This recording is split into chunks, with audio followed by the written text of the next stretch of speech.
Welcome to The Reconnect with Carmen LaBerge. We're applying the mind of Christ to the matters of the day so that you can connect the eternal with the everyday and get ready to head out into the world that God so loves in ways that honor Jesus. So let's get started. This is The Reconnect. Encouraging you to live as an ambassador of God's kingdom in the world. This is The Reconnect with Carmen LaBerge on Faith Radio. If we're gonna fly, we fly like eagles, arms out wide. If we're gonna fear, we fear no evil. We will rise. By your power we will go. By your spirit we are bold. If we're gonna stand, we stand as giants. If we're gonna walk, we walk as lions. Hello, my friend. It's hour 2 of The Reconnect on this Friday, the 15th of May. Friday. So yes, we will have a Friday Farm Report a little later. We're going to talk with our friend Adam Holz as well. So let me just lead off with a couple of things here in terms of bringing the mind of Christ to bear on some of the headline news. Several of you had texted and asked if I was going to touch on and share information about the Rededicate 250 event that's taking place this Sunday, May the 17th, in our nation's capital.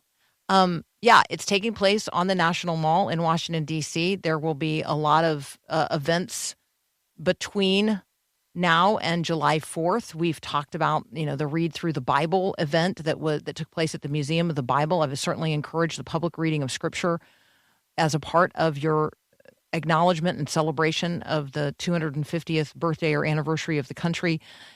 We talked about the National Day of Prayer, and let's have that not just be a day, but let's rededicate ourselves to prayer as a nation and for the nation.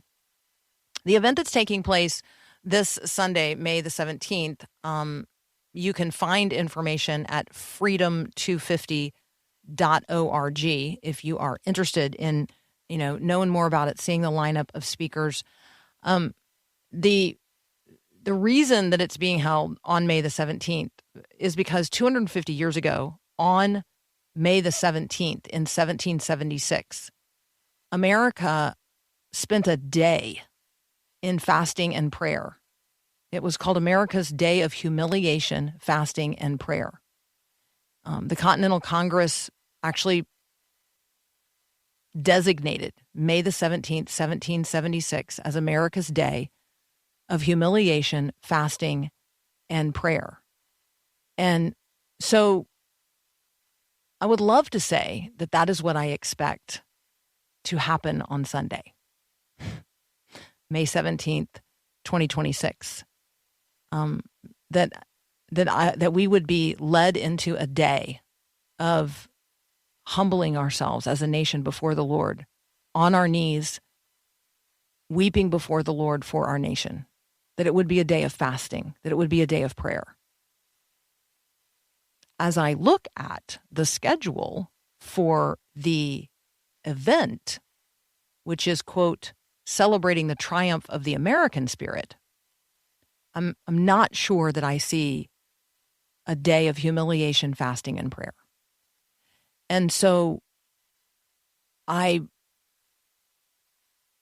so for those of you that have been like, why hasn't Carmen been talking about, Rededicate 250? Why aren't we all on board with that? And it's because I know what it was on May the 17th, 1776, and I know what it looks like for people to prostrate themselves before the Lord and cry out in agony for their place in the world.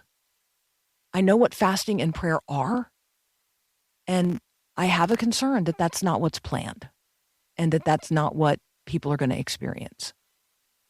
And so I'm just being honest with you. You can certainly go check it all out for yourself at freedom250.org. And there's absolutely nothing wrong with a celebration of the country or a celebration of the quote unquote American spirit. But if the American spirit isn't aligned with and absolutely fanning the flame of the Holy Spirit, then those spirits are going to be in conflict. And so that's just me laying bare what I'm thinking and how I'm feeling about the whole thing. So there you go. Me being honest with you today. I mean, I'm always honest with you, so it's not going to surprise you that I'm being honest with you, but that's me being honest with you. I also ran across this, and it has nothing to do with that, but it made me happy. And I think sometimes we just need to share the things that are delighting our spirit and bringing us joy. So our friend Nick Pitts actually sent me this, and he said, have you seen this? Do you know about Oreo Man? And I'm like, wait a minute. I mean, if there is an Oreo Man, I need to know about him. So more than 5,000 people have now, 5,000, more than 5 million people have now watched this social post. It's just a guy in his truck. It's just a regular guy in his truck, looking at his phone, right? And posting, it's less than a minute long. He has just come out of a job interview. And he says, look, I knew the question was coming. They always ask it. What's your biggest weakness? So let's just pause right there for just a moment. And how would you answer that question in a job interview? Like, first of all, what are they looking for? Well, they're looking for you to have some humility, some self-awareness. They're also looking for, in terms of building their own team, like, does that fit us? This person, we all know we have weaknesses, right? And so we all know the question is coming in a job interview. We know it. So he froze. This is what he says. So the question is, what's your biggest weakness? He says, I blacked out. My brain went numb. I didn't say delegation. I have a problem delegating, so things get done right. Nothing like that. Nothing standard. Know what I said? And then he pounds the steering wheel 5 times. Oreos. I said Oreos were my biggest weakness. I eat them until the milk's gone. However much milk is in my cup, I eat Oreos. Could be 2, could be 12. And there's a long pause. He looks back at the camera and he says, your boy's still looking for a job. So I wanted to say, like, paging Nabisco.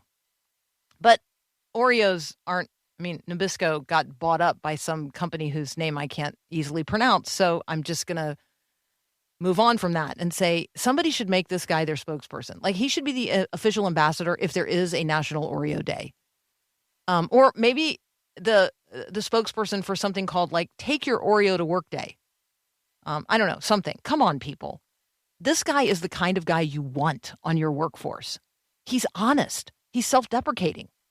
And my guess is he's now totally overwhelmed that more than 5 million people have watched his impromptu rant about himself in the car after his interview. If you want to see it, I'll send you the link on the text line.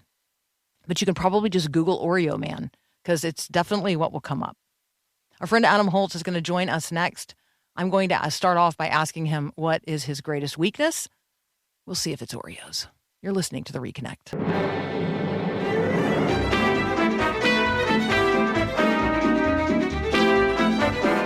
I'll go ahead and just confess my greatest weakness is procrastination when it comes to cleaning, organizing, putting things away, getting rid of things. Procrastination. That's my greatest weakness. Adam Holtz is joining us from Focus on the Family's Plugged In, and I am leading off with the question, what is your greatest weakness?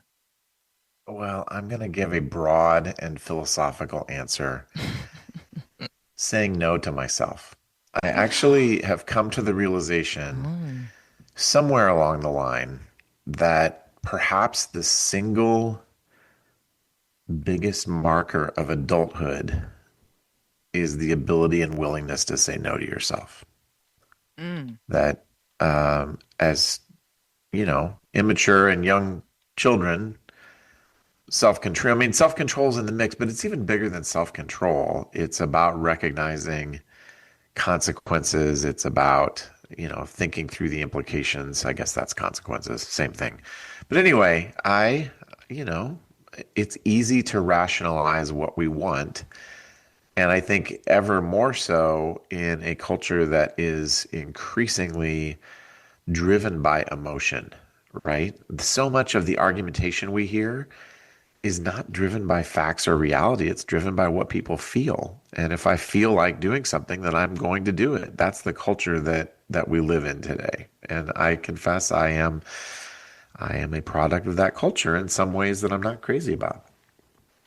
That is way more profound than my answer. And I also love Oreos, and the I milk problem is real. I have the milk problem with Cheetos. If I run out of Cheetos before I run out of milk, like I'm constant. I milk and actually have. Cheetos is a combo. For me, it is because I'm weird. Mm, mm. I drink a lot of milk. It's possible that this self-disclosure has now gone too far.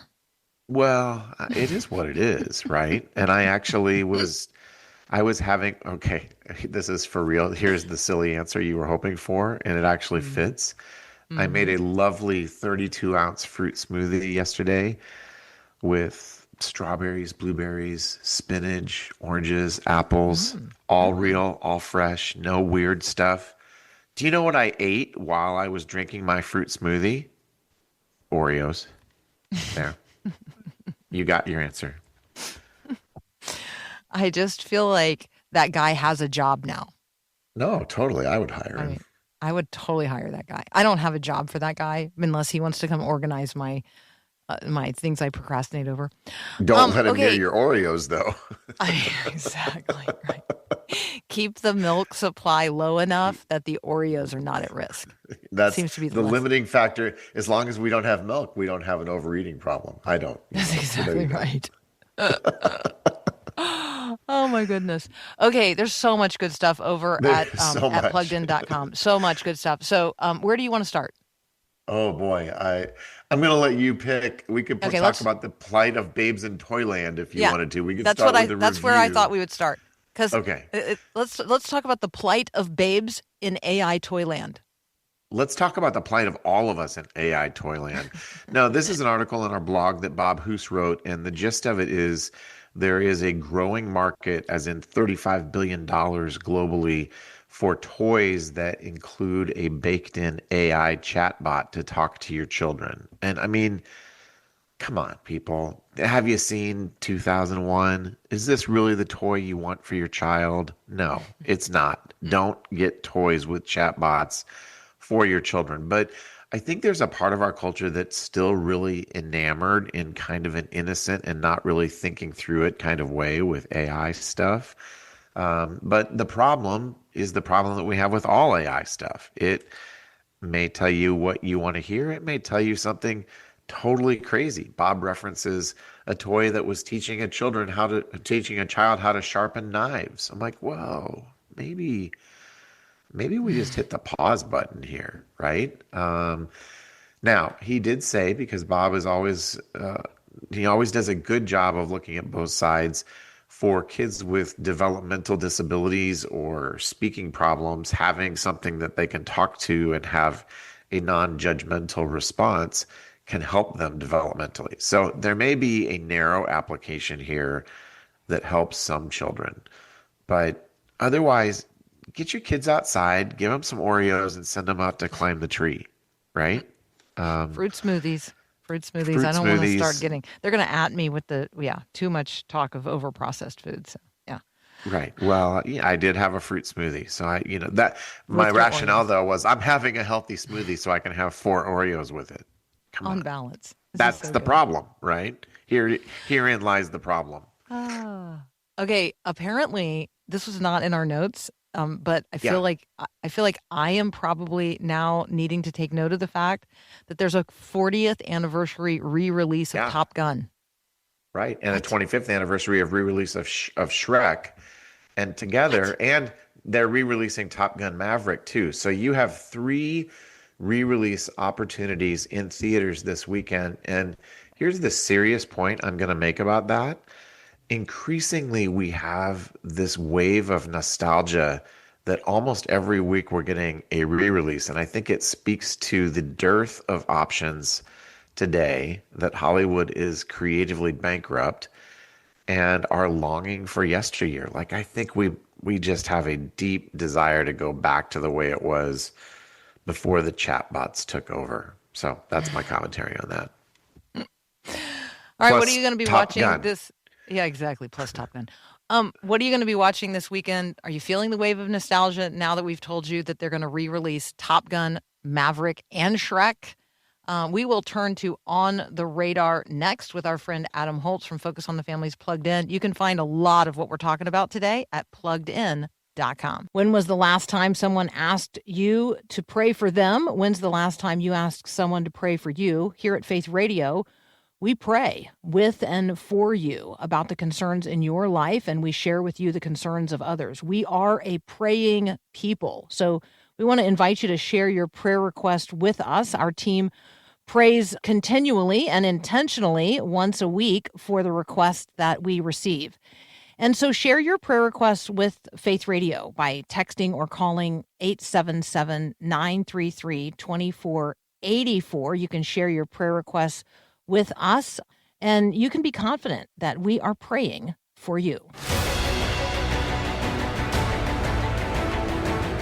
Our friend Adam Holz is here from Focus on the Family's Plugged In, and we're going to spend a minute talking about Shrek and Top Gun before we jump into the content of On the Radar, which you can find at pluggedin.com. All right, my friend, what do you want to say?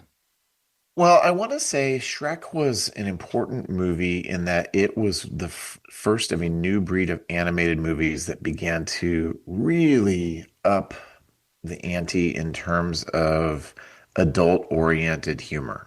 And yeah, I mean, we had Looney Tunes 60 years before that that had nods to adult humor. It wasn't a new thing, but I think Shrek may be one of those franchises that you remember fondly and you go back and watch it and you're like, oh, this is way dirtier than I remember. And so our memories, we tend to remember the feeling that we had when we watched something. We tend not to remember the specific content. And we have the same problem with Top Gun, right? The original Top Gun has an extraordinarily sensual scene in it that, manages to skirt the PG, is right in there in terms of a PG-13 rating.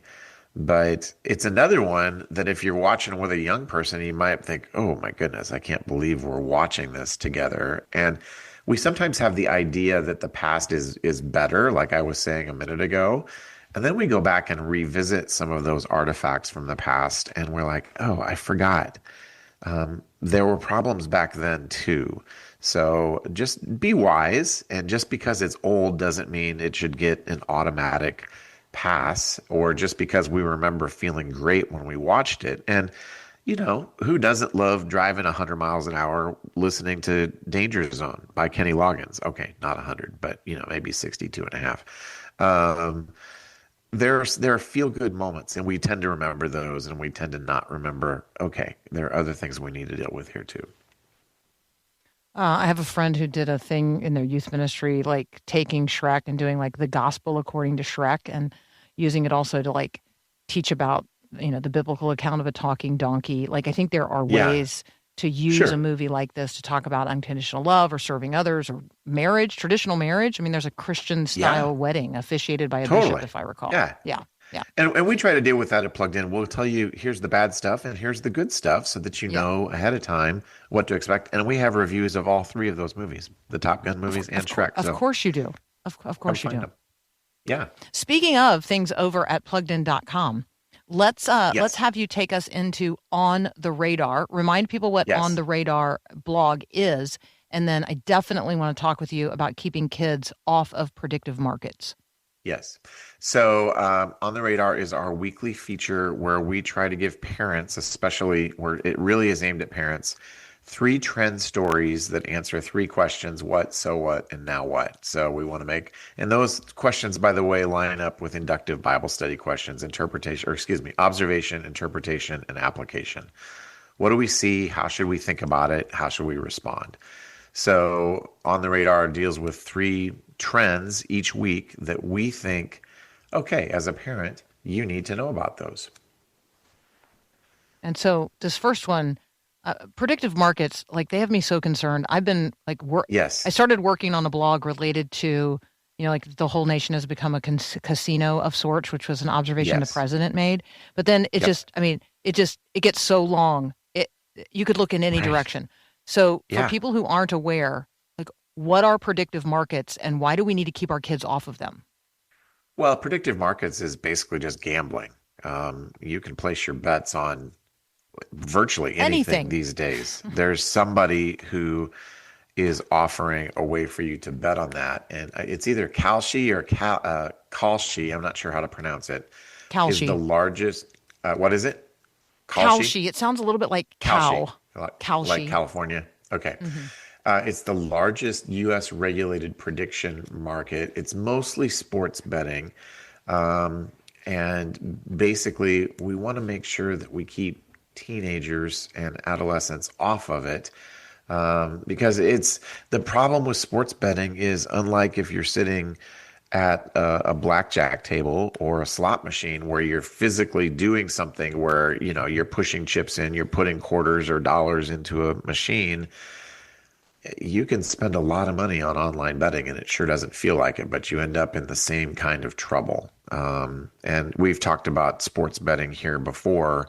Since the regulation or the new law went into effect in 2018 that legalized a whole bunch of stuff, you know, every aspect of sports on TV seems to be funded by sports betting. And so it's just reinforced constantly. The world says this is normal, this is right, this is good, but we know better. We know that betting can be incredibly destructive, and the broader prediction market just, you know, gives people more ways to enter into that destructive world. People are betting on just everything that you could imagine, to the tune of, in case you're wondering, $24 billion in the month of April. Phew. That was the volume of betting on prediction markets. Yeah, it's just it's crazy, the volume, the rise. People are obviously spending a lot of time and money doing it. All right, talk with us about AI models that consider users' feelings more likely to be wrong. And first of all, Yeah, I mean, are my feelings this wrong? your feelings, well, your feelings are your feelings, right? Sometimes they're right, sometimes they're wrong. But so-called warm models or, large language models that want to make you feel good showed substantially higher error rates than their original counterparts. And it makes sense, right? If you are using an AI that is dedicated to not hurting your feelings, it's like the friend who doesn't want to hurt your feelings. They're always there for you, but maybe there's a blind spot that you need to know about, right? This is similar to that. The word that you're going to hear when you begin to dig into this is sycophantic.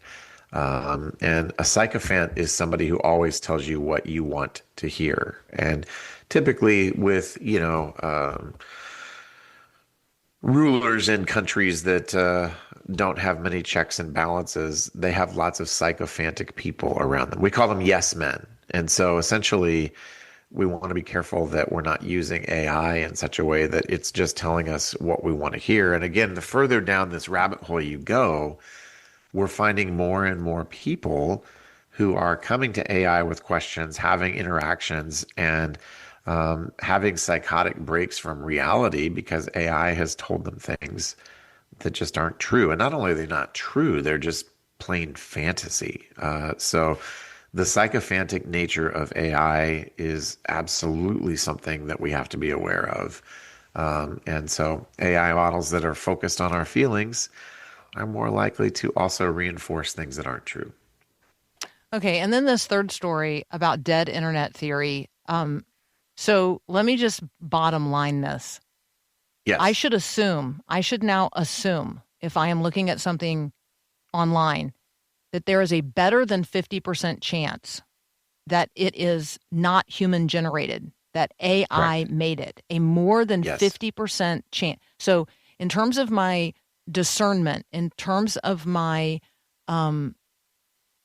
checking the source, going to find the truth, like I should now assume a human did not make what I'm looking at. Correct. That is the bottom line of the story. You gave it away. So there you go.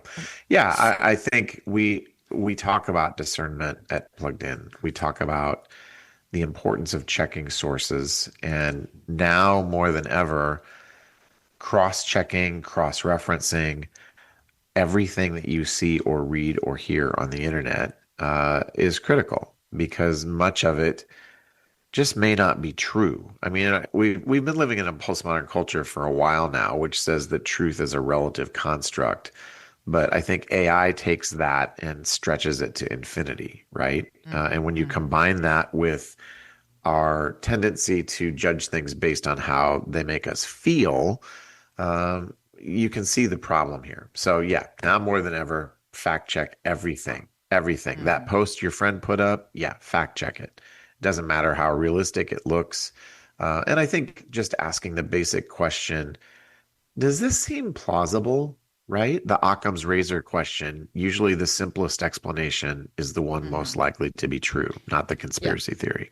Those infants and those dogs engaging with each other, that's not real. Okay. So I want to give you the opportunity to just highlight something really, really, really positive in the culture. The latest American Idol season was very Christian, and our newest American Idol actually at the finale closed with Chris Tomlin's At the Cross and went from singing to worship. Like this is a pretty extraordinary moment, I think, in this franchise. It is. And I think that it's weirdly shocking to me that in a mainstream entertainment property like this, that something like this can happen. I'm actually surprised that they didn't say, you're going to have to sing something else. And so, the winner this year, Hannah Harper. Closed with that, but her runner-up was a Christian as well, and she talked about how they prayed each week, and there were other moments where faith really took center stage. But this is not a new thing. We have talked about this before, that American Idol has frequently featured performers who are people of faith. And here's the reason. There's a very specific reason for it. Almost without exception, these singers, where did they get their singing experience? They got it in church. And church is one of the only venues outside of, if you're clubbing in Nashville or in New York or somewhere, where people regularly have the opportunity to practice and hone that skill. So there is a reason why we do see quite a few Christian singers on American Idol. Yeah, we've recently here on the show had Tim Timmons on, and he's a worship pastor at his local church. We just had Laura Story on, and she's in addition to being a famous singer songwriter, she's also a worship leader at her local church. Like it's a thing, it's real, and so. I want you to be Carrie Underwood is pretty outspoken about her faith, and you can say, okay, not everything in your music necessarily lines up immediately, and we can just go down the list. CeCe Winans is a worship leader at her local church. Like if you could probably just go down the list. So I think that it's a wonderful opportunity for us to recognize how God is cultivating the culture through the gift of music and musicians. And when we see it and it's happening positively, I want to fan the flame of it. So thank you for doing that with us today. Really appreciate that. You bet. Yeah. All right, Adam, back to your smoothies and Oreos. Yes. What about them? Do I need to put the Oreos in the smoothies? I don't know. You might. I don't know. That might be the next thing. When you run out of milk, your fruit smoothie will do. It's a slippery slope, right? Exactly. Thank you, brother. Thanks so much for being here. You bet. We'll talk All right, to you later.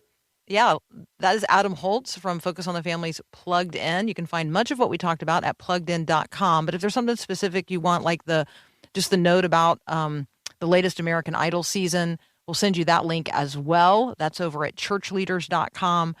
There's a lot of stuff happening in the culture, and we want you to be aware of it so that you can enter into the conversations of the day in ways that are meaningful and helpful. So we're happy to send you the links on the text line, 877-933-2484.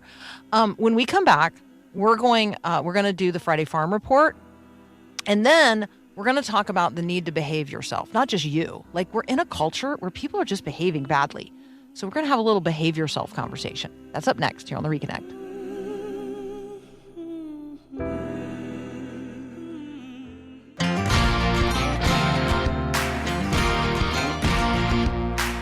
Hello, my friend.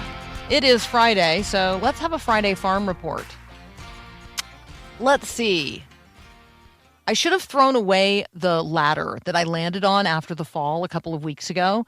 It's an aluminum ladder. It's one of those 5-foot aluminum ladders, and I've clearly done irreparable harm to the ladder, although we continued to try to still use it, but then it pinched me when I opened and closed it. I wasn't getting on it because I'm committed to now not getting on or off a ladder, but I was, closing it back up after someone else had used it, and it pinched me. So I think that that aluminum ladder is probably, he's probably on his way out.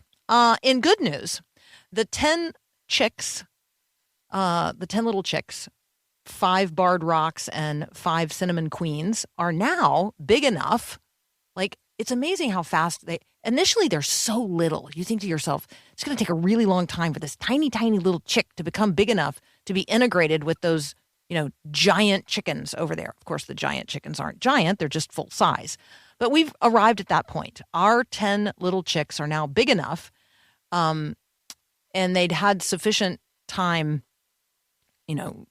free ranging, that the two, I will describe them as 2 flocks, are now one.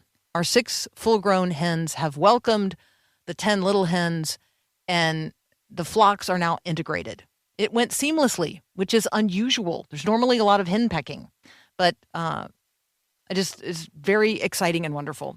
And then I had a conversation with a friend of mine who's a pastor in Northeast Georgia, and we were talking about the progress that they're making on their new sanctuary and the dedication service that's going to take place in August. And I was just celebrating with him about that. And in the midst of that conversation, he shared about the merger of 2 congregations on the south end of his county. And he said that the congregation had dwindled in size, but they have a good building. The other has a congregation, but their building had recently been condemned. And so the 2 are becoming one. And he said it's actually an incredible, beautiful process. Neither of them views it, as even, like, they don't view it as a takeover, but a merger, like a marriage of sorts. And it's really beautiful. No henpecking, no fighting over perch or preening feathers, just brothers and sisters in Christ coming together for worship and fellowship and community for the advancement of God's kingdom purposes in their particular place. So I'm just going to ask God's blessing upon them and others like them. Maybe you are in that kind of circumstance in your local church. Your congregation is dwindling, but you have a good building. What if you were to seek out another congregation where the congregation is healthy, but for whatever reason, like, their building is no longer a good place for them to be? What might that look like? What kind of public demonstration of the principles of the kingdom of heaven in the midst of the kingdoms of this world might that be? Maybe there's a marriage of sorts in your future as a church, as a congregation. I also read about something taking place on another farm. So this is a farm report of a different kind. This one's from Ukraine. And it is the story of a family who, like many families, they have a potato farm. And they are currently not living on their farm. So I'm going to tell you that before I tell you what happened. So, lest we forget, there's a real war, and it's hot going on in Ukraine. In fact, the shelling, the bombing, the relentless waves of drones, it's relentless. And so we should not forget that. This has now been going on for more than 4 years. This particular story is about a 12-year-old boy. So, he was 8. He was 8. I'm so bad at math. When this war started. He was up in a pear tree near his home, and he heard the drone. Now, here's what's happening. Russia is using commercial drones, little commercial drones, to carry out what is now called a human safari. It's a terror campaign. It started in the once occupied southern city of Kherson, but in recent months, they have evolved, and they are sending these drones across the country. And these drones they're sending them into civilian areas, and they're blowing up cars. They're blowing up people on bikes. They're blowing up men on tractors as they plow their fields. And so you would say to yourself, well, why don't they just jam the signal? Okay, so they jammed the signal, and then Russia figured out that they could adapt the drones with fiber optic fiber. Like they're literally tethered using, what looks like a very, very, very thin fishing line. That's the way I'm going to describe it. And they tether them for like 12 miles. And so the drone operator can be as many as 12 miles away. And the drone all along the way is deploying this fiber optic, unspooling this fiber optic line. And thus the drone can continue in constant contact and there's no way to jam the signal. So how do you then stop the drone?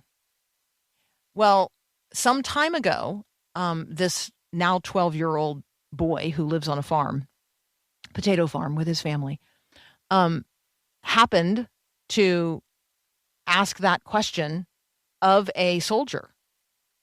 And really not even thinking much about it, the soldier grabbed a line, because apparently it looks like dross over some areas. There have been so many drones that this filament now just exists like dross at the tree line. When you look up, it's just everywhere. So he reached up and he grabbed one and he said, well, first of all, you have to wait 15 seconds after the drone passes so that it doesn't turn around on you. So you got to wait, you got to wait the full 15 seconds and then you do this. And he taught him. He's like, you grab it, you spool it around twice, and then you snap the line. So he had, essentially taught him how to do it. Well, Anatoly was in this pear tree when he heard the drone, and then he saw the drone targeting his house, headed toward his house. So he is, let's say down the drive some way up in a pear tree, and the drone did not see him as it passed. And he said, there it was creeping up on its target, and its target was my house. And I didn't have time to wait the 15 seconds. I couldn't count to 15. So I counted to 10. I didn't have time to count to 15. But I did what the soldier had shown me to do, and the line snapped, and the drone abruptly veered upward and then banked away and spiraled into a section of wild ground next to our neighborhood. I waited for the explosion, but it never came. He's 12. They can no longer live on their farm because now, obviously, their farm is being actively targeted by the Russians. That's the Friday Farm Report from one potato farm in Ukraine. You're listening to The Reconnect. When we come back, we're going to talk about the need to behave yourself. All right, so you've got a pack of cards. You've heard of a pack of wolves. Maybe you have a backpack. You got a lot of packs in your life. But have you ever gotten a Faith Radio welcome pack? I mean, you might be brand new to Faith Radio, or you might just be new-ish, but either way, if you've never gotten a welcome pack, we'd like to welcome you. So text the word welcome to 877-933-2484 or visit myfaithradio.com and request your very own welcome pack today.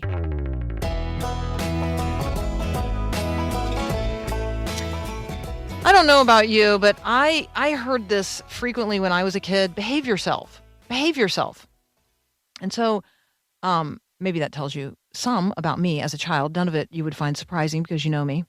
If you just tuned in, I'm Carmen LaBerge. You're listening to The Reconnect.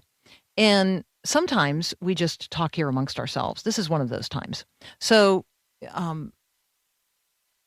when you hear somebody say, or when you say to someone else, behave yourself, what are you talking about? Or what are they talking about? I mean, ordinarily, we say those things because we're making an observation about some behavior that is inappropriate, out of bounds, not okay. So as Christians, what does it mean to, quote, behave ourselves? I mean, Christians are called to live in a way that is, Romans 12:1, holy and pleasing to God. Christians should be living in ways that, exemplary behavior, where we are being a living, visible demonstration of what it looks like in the kingdom of heaven. we should recognize that the eyes of the Lord range around throughout the earth to strengthen those whose hearts are fully committed to him. So that's 2 Chronicles 16:19. So, God's always watching. He's got his eye on us in a positive way. He's looking to strengthen those whose hearts are fully committed to him. James 1:22, Christians are to be doers of the word, not just hearers of it only. The apostle James is affirming here that, we deceive ourselves if we think that being spiritual, being a Christian, is just about hearing the word of God and acknowledging that it's true and then turning and living as if it's not. You're fooling yourself. Faith by itself, he says, if it's not accompanied by action, behavior, doing, then it's dead. So faith, real faith, is demonstrated by actions. They will know we are Christians by our love, tangible expression. So the actions, what are the actions then that glorify God? Well, they are actions that bear fruit. Well, what fruit? Love, joy, peace, patience, kindness, goodness, gentleness, faithfulness, self-control. Those are the things that are produced in the life, through the life of a person whose actions are seeking to glorify God. And what is the chief end of man? That we would glorify God and bring him joy forever. These should be the marks, the hallmarks of Christian behavior. So when we talk about behavior self, we're talking about behavior. So what is your behavior, and is it Christian? And you might be saying to yourself, why is Carmen bringing this up? Well, because it's just a series of headlines right now of people behaving really badly. Over at CNN, I read, let me pull up this article really quick, that, U.S. agents have had to arrest tourists because they've been desecrating, hurling rocks, endangering wildlife and places that are special to people, like sacred spaces. What is wrong with you? What are you doing? Or the person who set a deadly wildfire, really just out of curiosity and fun. People who are posting things on social media where they are clearly being cruel or destructive. People behaving badly, tourists behaving badly in particular. But then there's teenagers behaving badly. Numerous U.S. cities are implementing and enforcing juvenile curfews. Why? Because there's a rising youth-related crime wave. Teen takeovers, they're called. D.C., Chicago, Philadelphia, Memphis, Atlanta. What is going on? Why are so many people behaving so badly and doing so in public? How about the members of the Tennessee legislature? It's crazy what happened in the Tennessee House last week. The members of one particular caucus, and I'm not going to call out the sort of the political nature of this because that's important too. But let me just tell you, I don't care who you are.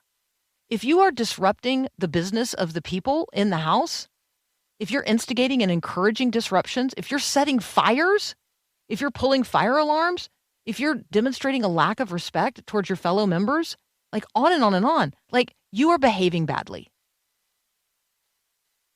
So how do we live in the midst of a generation of such transgression?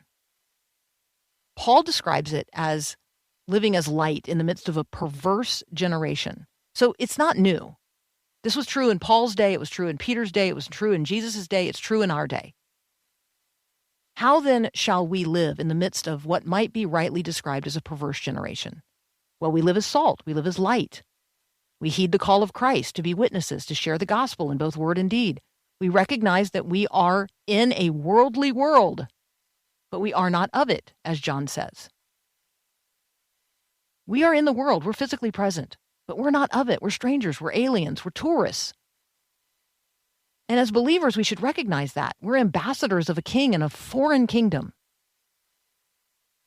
So what does it look like for you to be holy and live a holy, righteous life, to be set apart in the midst of a world increasingly, seemingly gone mad? Well, first, you don't engage in the sinful activities that the world promotes. You don't do what the world is doing. You don't just go along to get along. Instead, we conform ourselves, our minds, to that of Christ. We cooperate with the Holy Spirit moment by moment. We ask that the Father bring us into greater conformity with his will. We immerse ourselves in scriptures like Romans 12, Ephesians 4-6, the book of Jude. We hear the call of Peter in 1 Peter 2, where we remember who we are, a chosen race, a royal priesthood, a holy nation, a people of God's own possession, so that we might proclaim the excellencies of him who called us out of darkness into his marvelous light.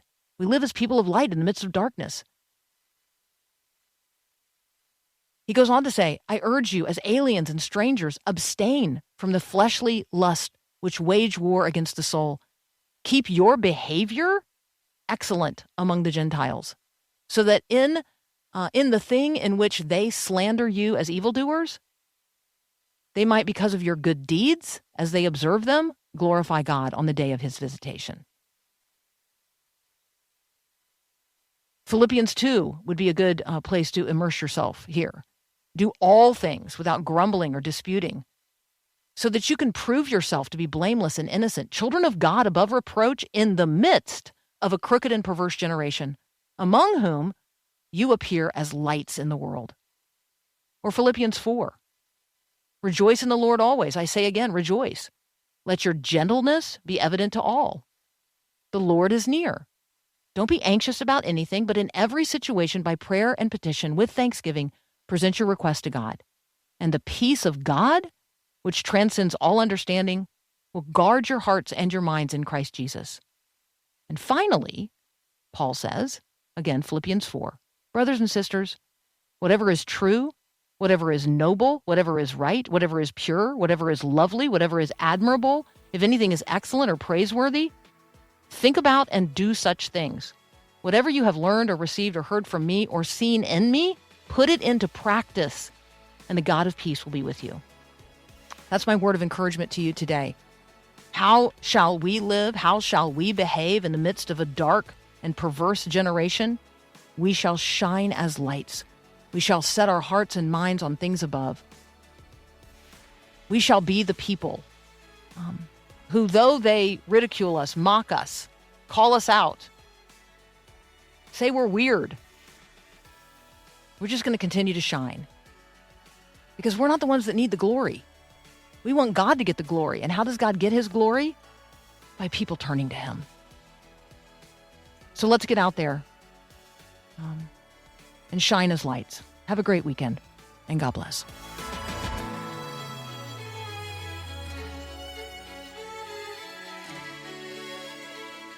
Thanks for listening to The Reconnect with Carmen LaBerge. Let us know how we can help you more fully reconnect the eternal with the everyday. We want to walk with you throughout your journey of discipleship, so let's connect. You can text us at 877-933-2484 or connect with us online at myfaithradio.com and on all our social media. I look forward to connecting with you as we each seek to reconnect the eternal with the everyday. There are moments in life when you don't know what comes next. In one moment, everything changed. Moments of loss. My world, everything starts falling apart. Moments of fear. I tried to slow down and I couldn't. I'm putting both feet on the brake pedal and nothing's happening. Moments of doubt. If you're real. And in those moments, people discover something unexpected. That's the moment that the color came back in the room. It was literally like a light switch went on. On the Wow God Stories podcast, you'll hear true stories of real people. We start spinning out of control and we start calling out on the Lord. I owe him my very life. And when we say Wow God, we're talking about the one true living God. I just sensed God say, help this woman. And I just told her about Jesus. Wow God Stories, wherever you get your podcasts.